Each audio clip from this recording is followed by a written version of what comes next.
Theory of separation of powers का, due process का, और जो जनता को ये इख्तियार है कि वो इलेक्टेड गवर्नमेंट्स को अकाउंटेबल बनाए, ये सब चीज़ें उसके ख़िलाफ़ जाता है। सेपरेशन ऑफ पावर्स आप देख लीजिए कि एग्जीक्यूटिव एजेंसीज को फ्री रन मिल जाएगा। देखिए, ये जो 3 बिल आए आज इंट्रोड्यूस होंगे, हमारी पार्टी का मानना ये है कि ये theory of separation of powers का, ड्यू प्रोसेस का, और जो जनता को ये इख्तियार है कि वो इलेक्टेड गवर्नमेंट्स को अकाउंटेबल बनाए, ये सब चीज़ें उसके ख़िलाफ़ जाता है। सेपरेशन ऑफ पावर्स आप देख लीजिए कि एग्जीक्यूटिव एजेंसीज को फ्री रन मिल जाएगा, कि वो खुद जज, ज्यूरी और एग्जीक्यूशनर हो जाएंगे, और मुख्यमंत्री को हटाना है तो असेंबली में हटाते हैं।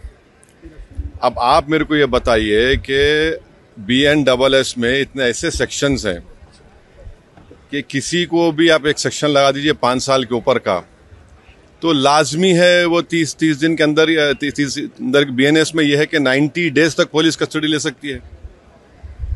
तो ये मेरे ख्याल से ये 1930 का गेस्टापो मूवमेंट हम भारत में देख रहे हैं, कि जिस तरह वहाँ जर्मनी, उस वक्त के जर्मनी में गेस्टापो को बनाकर एक पुलिस स्टेट बना दिया गया। अब चीफ मिनिस्टर अकाउंटेबल नहीं होगा जनता को, बल्कि चीफ मिनिस्टर अकाउंटेबल होगा इन्वेस्टिगेटिंग एजेंसीज को। हमारे देश में SI से लेकर, इंस्पेक्टर से लेकर, ACP बोलिए, DYSP बोलिए, DCP बोलिए, एडिशनल CP, CP, DGP तक कौन बनाता है इनको? रूलिंग पार्टी बनाती है। IT के ऑफिसर कौन बनाता है? ED के, CBI को रूलिंग पार्टी बनाती है। आप बताइए फिर कहाँ इंडिपेंडेंस रहेगा इन लोगों का? आप कैबिनेट के 6-7 लोगों को केस लगाइए, 30 दिन डालिए अंदर जेल में, गवर्नमेंट गिर गई उनकी। तो ये असल मकसद वो है, ये अनकॉन्स्टिट्यूशनल। अच्छा, उस बिल में ये भी है कि प्राइम मिनिस्टर को कौन अरेस्ट करेगा? प्राइम मिनिस्टर को बताइए।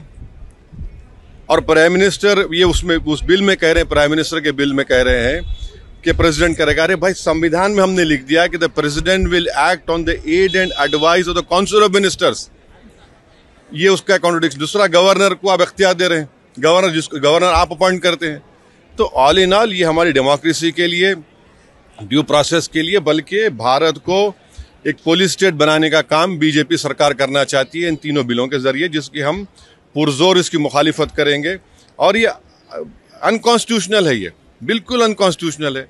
आप हर चीज़ आपके हाथ में, सेंट्रलाइज आप अपने हाथ में कर रहे हैं, माने आप पिक एंड चूज करेंगे। और बीजेपी ये भूल रही है कि कब तक सत्ता में रहेंगे आप, कभी ना कभी तो निकलेंगे ना। तो पावर इटर्नल तो थोड़ी है कि ये आपके खिलाफ भी इस्तेमाल होगा। तो इस तरह का एक कोशिश की जा रही है, हम इसकी मुखालिफत करते हैं। अब वो तो है उसमें, मगर हम तो देखिए अब क्या होता है अंदर। बीजेपी ये कह रही है कि जिस तरह से पॉलिटिक्स जो एक तरह से डर्टी हो रहा था, उसको साफ, तो उसमें ये कह दीजिए ना कि अगर किसी पर आरोप लगेगा तो रूलिंग पार्टी ज्वाइन नहीं करेगा सेंट्रल गवर्नमेंट को। आपके पास ज्वाइन कर लो, आप आराम से बैठो।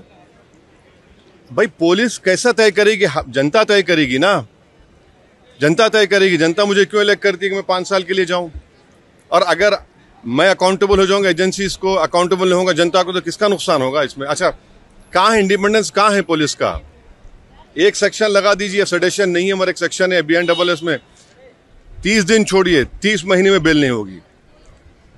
ये चीज चक्कर है, गवर्नमेंट गिर जाएगी, कई गवर्नमेंट गिर जाएंगे। तो जितने अपोजिशन पार्टीज के जो चीफ मिनिस्टर्स हैं, जो उनके पार्टीज हैं, उनको तो इसका पुरजोर मुखालिफत करना चाहिए, वरना तो फिर बारी बारी सब जने जाएंगे अंदर। सर, जन सुनवाई के दौरान दिल्ली की मुख्यमंत्री, हाँ, मैं इसका कंडेम करता हूँ।